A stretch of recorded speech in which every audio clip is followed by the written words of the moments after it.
오늘 본문은 이제 사도행전 10장, 저희가 잘 알고 있는 유대인 베드로와 이방인 고넬료의 만남, 이것이 이제 사도행전 10장의 내용입니다. 여러분, 이 사건이 얼마나 중요했던지 사도행전은 3번 나옵니다. 10장과 11장과 15장 3번 반복하여 이 만남에 주목하고 있습니다. 마침내 복음이 유대를 넘어 땅끝까지 전해되는 시대의 대전환이 일어나는 만남이 바로 사도행전 10장입니다. 베드로와 고넬료의 만남은 사적인 만남이 아닙니다. 이 거대한 두 세계관이 만나는 것이고, 높은 장벽이 있어서 결코 뛰어넘을 수 없었던 두 문명이 만나게 되는 사건입니다. 이 두 사람의 만남을 기점으로 복음은 이제 전 세계로 뻗어나갈 준비를 하게 됩니다.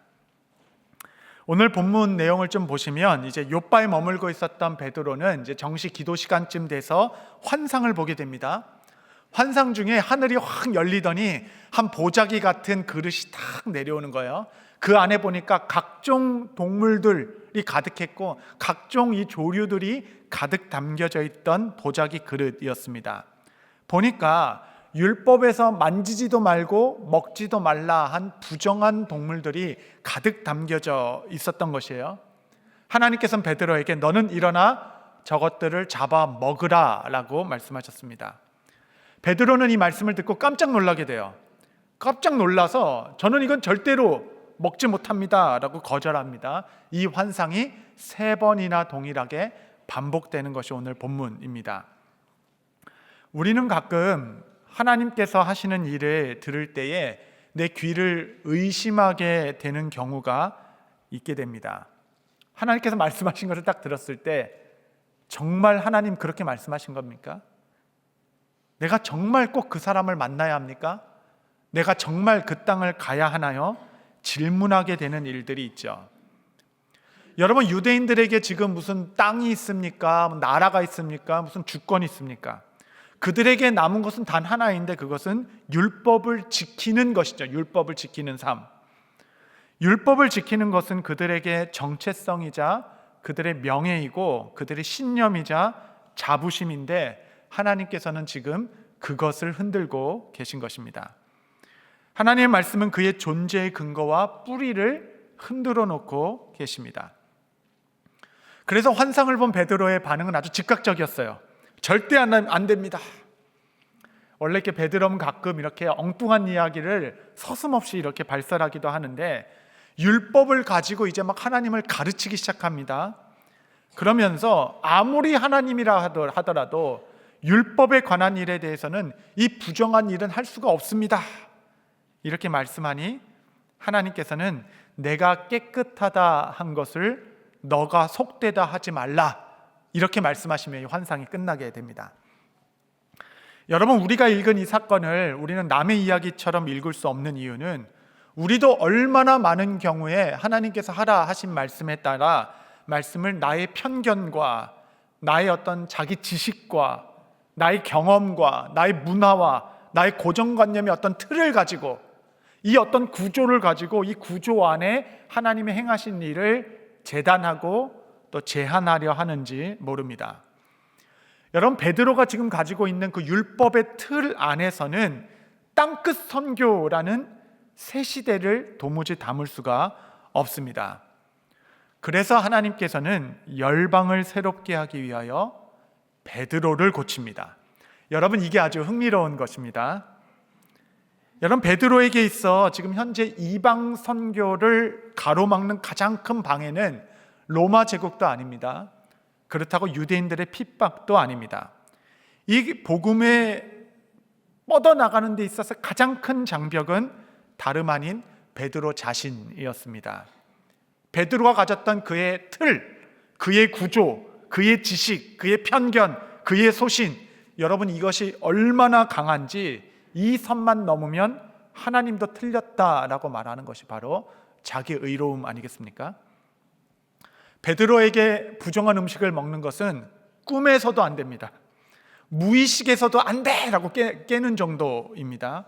한국 표현으로 하면 내 눈에 흙이 들어가도 이 일은 안 된다, 뭐 이런 것 아니겠습니까? 여러분, 이 구조는 아주 견고해요. 이 견고한 틀은 누구에게나 있습니다. 혹시 우리 중에 나는 그런 거 없어, 열린 사람이야 라고 말하는 사람이 제일 무섭습니다. 왜냐하면 그 사람이 있는지도 모르는 거니까. 누구에게나 있습니다. 복음의 가장 큰 장벽이 베드로 자신이었다는 거. 베드로의 이름은 페트로스입니다. 페트로스. 그 이름의 뜻은 반석이 아니라 바위와 돌이라는 뜻입니다. 반석이라고 부른 것은 그 돌의 쓰임새에 따라 붙여진 해석이죠. 하나님께서 그 돌을 기쁘게 여기실 때에 하나님의 나라의 반석이 되는 겁니다. 베드로는. 그의 이름은 원래 시몬이었어요. 그런데 예수님께서 너는 페트로스라 라고 별명을 주신 것은 마태복음 16장입니다. 그가 반석이 될 수 있었던 이유는 뭐냐면 주는 그리스도시여 살아계신 하나님의 아들이십니다 라는 그 고백이 그를 반석되게 하신 것이죠. 그런데 이 말씀 이후에 베드로의 또 다른 이름 하나를 예수님께서 부여하십니다. 그것은 돌이긴 돌인데 이번에는 반석이 아니라 걸림돌이었습니다. 이 말씀 이후로 예수님께서 내가 십자가로 가겠다, 내가 죽겠다라고 했을 때 베드로가 손을 쫙 피더니 절대 안 됩니다. 그 길은 못 갑니다. 자기의 구조, 자기의 틀 안에서는 예수님께서 죽는다는 것은 이해할 수 없었던 일이죠. 그 길을 막는 자에게 예수님께서는 너는 나를 걸려 넘어지게 하는 거치는 돌이다 라고 얘기합니다. 그러면 같은 돌인데 반석이 되기도 하고 또 순간 거치는 걸림돌이 되기도 하는 것이 우리의 존재입니다. 여러분, 우리는 그럴 수 있는 자라는 것을 꼭 기억해야 합니다. 릭 워렌 목사님께서 책에서 이런 글을 쓰셨어요. 우리는 종종 이런 질문을 합니다. 무엇이 교회를 성장시키는가? 하지만 이 질문은 틀렸습니다. 바른 질문은 무엇이 교회의 성장을 방해하는가입니다. 왜냐하면 하나님께서는 교회를 성장시키기를 원하시며 생명이 있는 모든 것은 자라나기 때문에 그러합니다. 멋진 글이죠. 여러분, 이런 글을 읽을 때마다 사실 제 마음에는 뜨끔뜨끔한 마음이 좀 듭니다. 왜냐하면 교회 공동체 안에서 아직까지는 누가 뭐래도 교회 성장의 가장 디딤돌이 되는 사람은 담임 목사죠. 한 명의 지도자가 교회를 크게 성장시키는 디딤돌이 되기도 합니다. 그래서 동시에 꼭 기억해야 될 것은 무엇이냐면 교회의 성장의 가장 걸림돌이 될 수 있는 존재도 역시 담임 목사라는 자리라는 겁니다. 저는 이 위치를 잘 알고 있습니다. 그래서 두렵고 떨리는 마음입니다. 하나님께서는 베드로를 찾아오셨습니다. 그러면서 그에게 너는 이방 선교의 거침돌이 되지 말고 땅끝 선교의 반석이 되라. 하나님께서는 땅끝 선교를 앞에 두시고 열방을 바꾸시는 것이 아니라 베드로를 바꿔주셨습니다. 선교지를 변화시키려고 하는 것이 아니라 선교사를 변화시키고자 하시는 것입니다. 이유는 딱 하나입니다. 너가 변해야 한다. 그래야 열방이 변한다.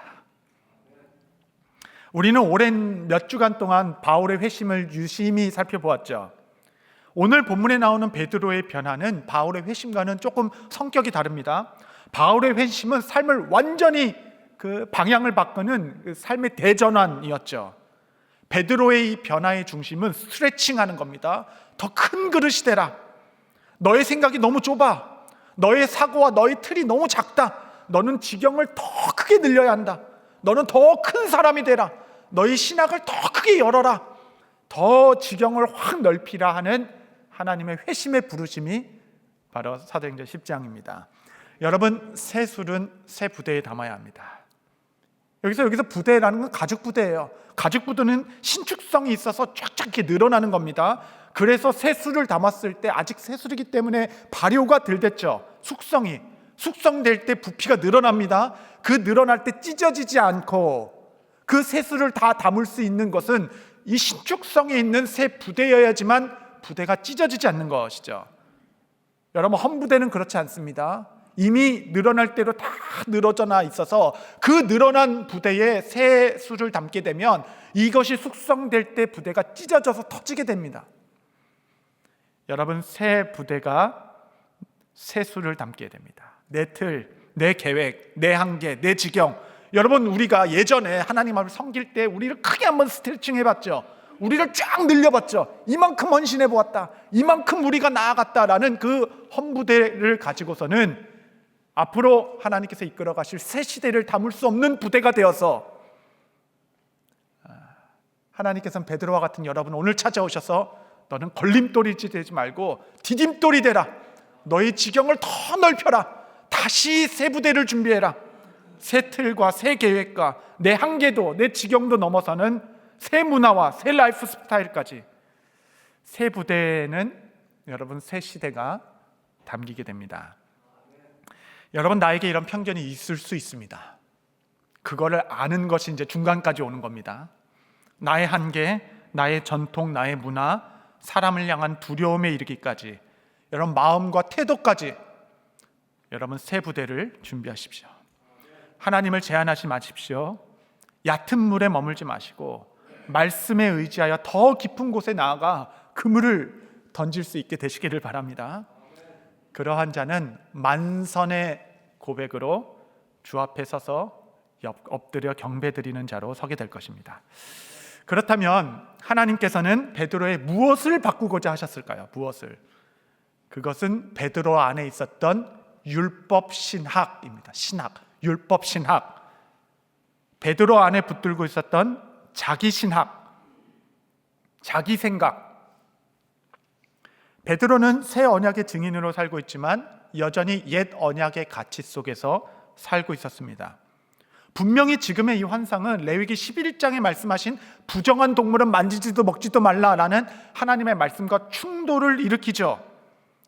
여러분, 그러나 레위기 11장은 전체가 아니라 부분입니다. 부분만 붙잡고 사는 것이 얼마나, 여러분, 이 폭력성이 얼마나 강한지. 여러분, 세상에서 제일 무서운 사람이 책 한 권만 읽은 사람이다, 뭐 그런 말 있죠. 그게 전부이기 때문에 그것 부분만 붙잡고 모든 것을 다. 레위기 11장은 율법 전체가 아니라 율법의 그림자였습니다. 완벽한 율법이 마침내 드러났어요. 예수 그리스도께서 이뤄놓으신 하나님 나라입니다. 여러분, 새 부대를 준비하라라는 것은 옳고 그름의 율법 신학에서 벗어나 화평과 연합의 하나님 나라 신학, 화평과 연합의 하나님 나라, 하나님 나라 신학은 한마디로 십자가 신학입니다. 십자가 신학. 십자가 신학이 무엇인가? 에베소서 2장 14절 16절.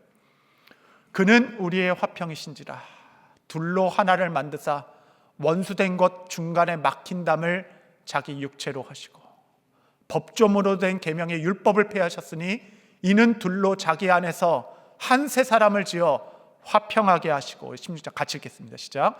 또 십자가로 이 둘을 한 몸으로 하나님과 화목하게 하려 하심이라 원수된 것을 십자가로 소멸하시고. 할렐루야.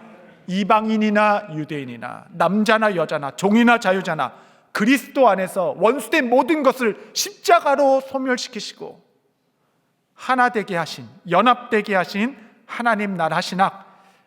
이 십자가 신학은 복음이라는 가장 높고 위대한 가치 아래 우리 모두가 겸손하게 엎드려 화합과 연합과 하나됨을 이루는 하나님의 은혜입니다. 한 사람의 그릇의 크기는 나는 얼마나 다른 사람과 연합을 이룰 수 있는가. 여러분, 연합이 영적 실력입니다.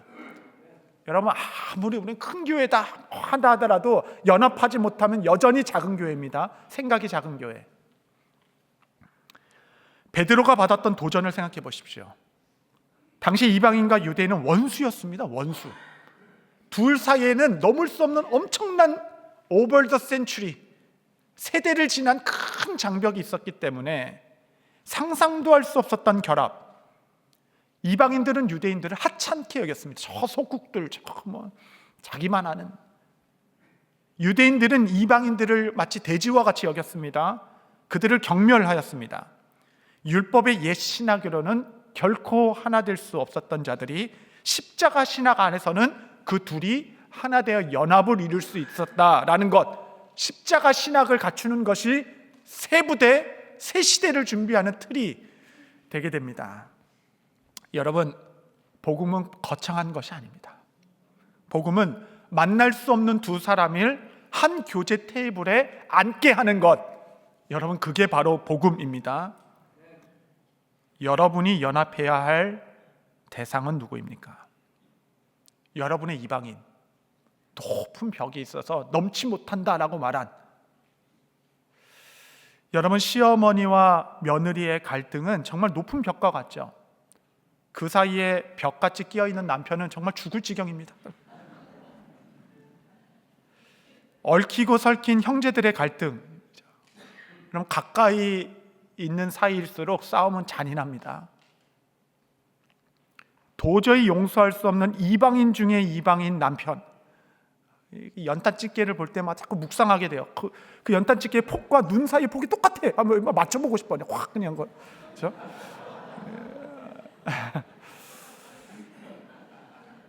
너무 은혜가 되시죠? 맞춰보고 싶죠? 여러분에게 문화와 언어가 다른 이방인들, 여러분에게 아픔의 역사를 부여한 이방 족속은 누구십니까? 여러분, 요나는 니느웨를 용서하신 하나님의 긍휼 때문에 상처를 받았습니다. 요나의 성냄은 무슨 사탕을 달라는 어린아들의 투정이 아니었어요. 그에게 이것은 공의의 문제였습니다. 정의의 문제였어요. 신학의 문제였습니다. 어찌하여 저 악한 사람들도 값없이 긍휼과 용서를 받을 수 있습니까? 그들에게 긍휼을 베풀면 저희는요, 하나님, 저희는, 이 민족에게 그렇게 당한 우리는요, 나는 하나님께 화났습니다. 누가 여러분 요나를 비난할 수 있겠습니까? 가슴에 인이 박혔습니다. 인. 그들도 사랑하신다고요? 꿈에서도 안 됩니다. 무의식에서도 안 돼요. 그 꼴을 보느니 차라리 죽겠습니다. 혹시 여러분의 마음이 요나의 마음과 가까이 있지는 않으십니까? 성도 여러분, 하나님께서는 그 마음을 다루시기를 원하십니다. 그래서 그분이 먼저 값없이, 대가 없이 죄 없으신 주님께서 나를 위하여 죽으신 십자가를 몸으로 이루셨습니다. 사실 니느웨보다 훨씬 더 악할 수 있는 우리를 값없이 사랑하시고 용서해 주시며 우리에게 하시는 말씀은 딱 하나입니다. 그것은 나는 너에게 하나님의 나라를 주고 싶다. 너는 새 부대가 되어라. 율법의 헌부대가 아닌 십자가 하나님 나라의 새 부대는 이 신축성이 대단합니다. 이 늘어나는 게 굉장히 대단해요. 그래서 새 부대, 새 시대, 부글부글 끓고 있는 숙성되는 포도주까지도 다 담아낼 정도의 신축성을 가진, 유연성을 가진 하나님의 나라. 여러분, 사실 베드로도 요나도 마찬가지지만 이것이 신학과 정의의 문제입니다. 펄쩍펄쩍 뛰었지만 하나님께서는 그 정의다 말하는, 공의다 말하는 그 속사를 다 드러내십니다.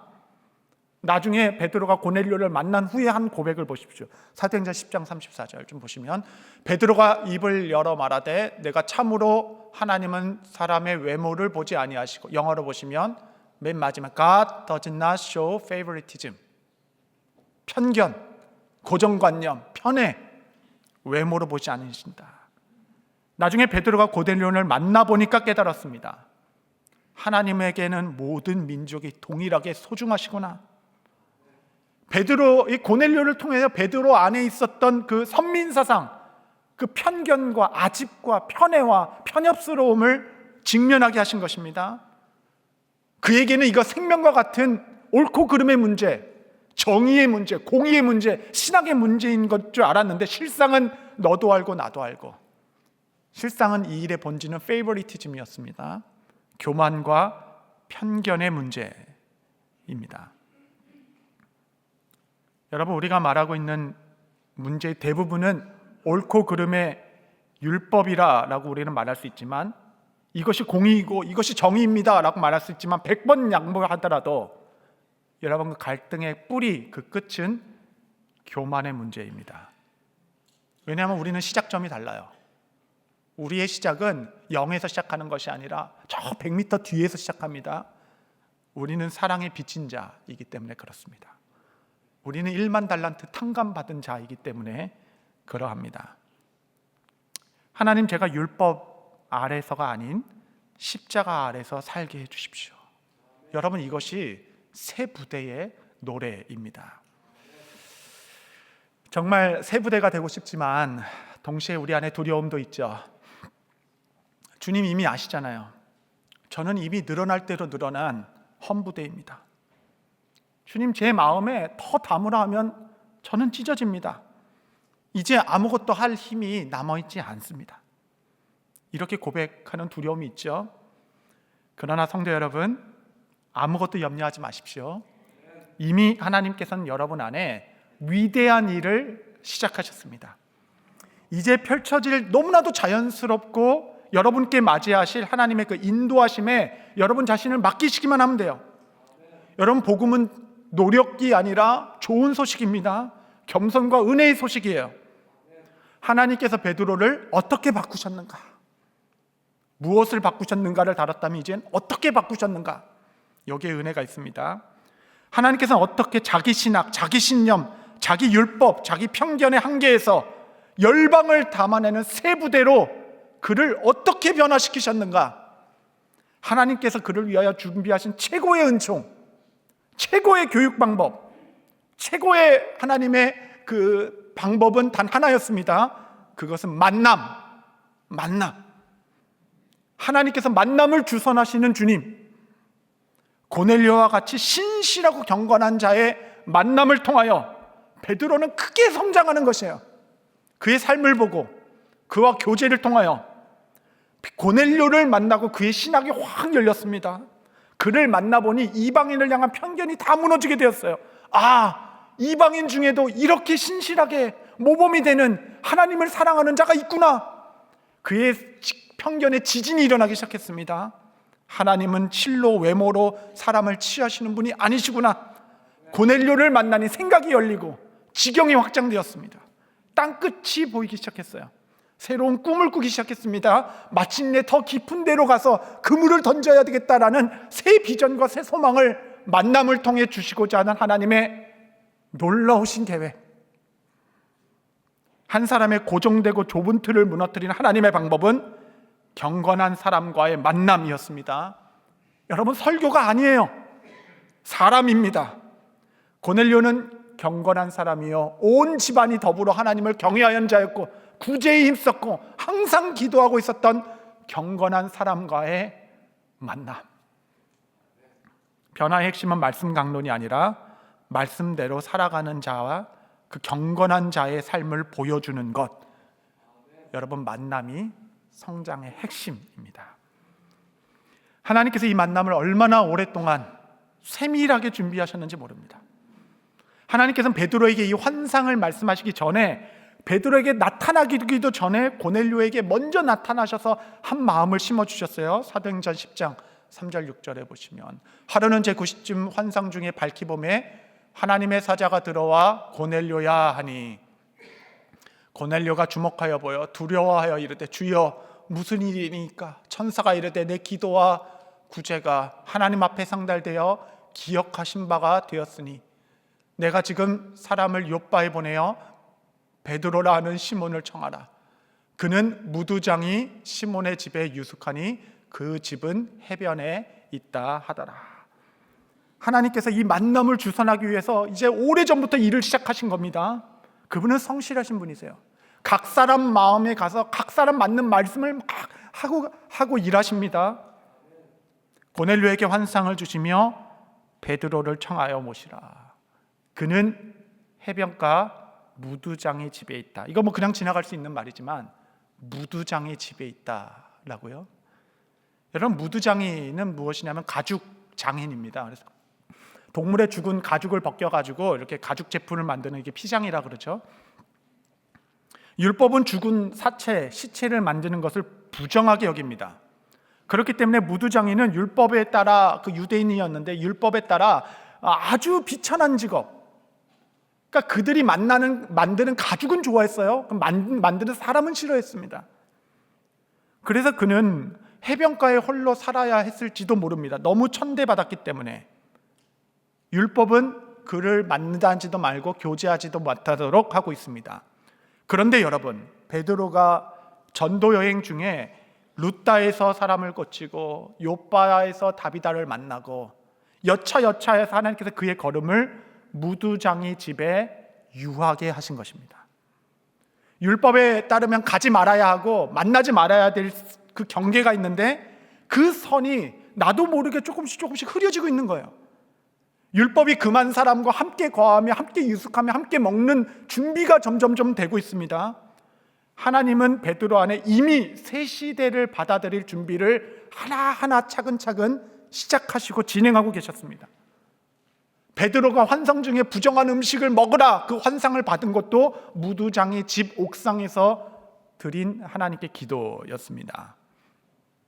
차근차근 만남을 주선하시는 주님. 그리고 베드로는 3번의 환상을 봅니다. 부인할 수 없도록 이것은 확신하다.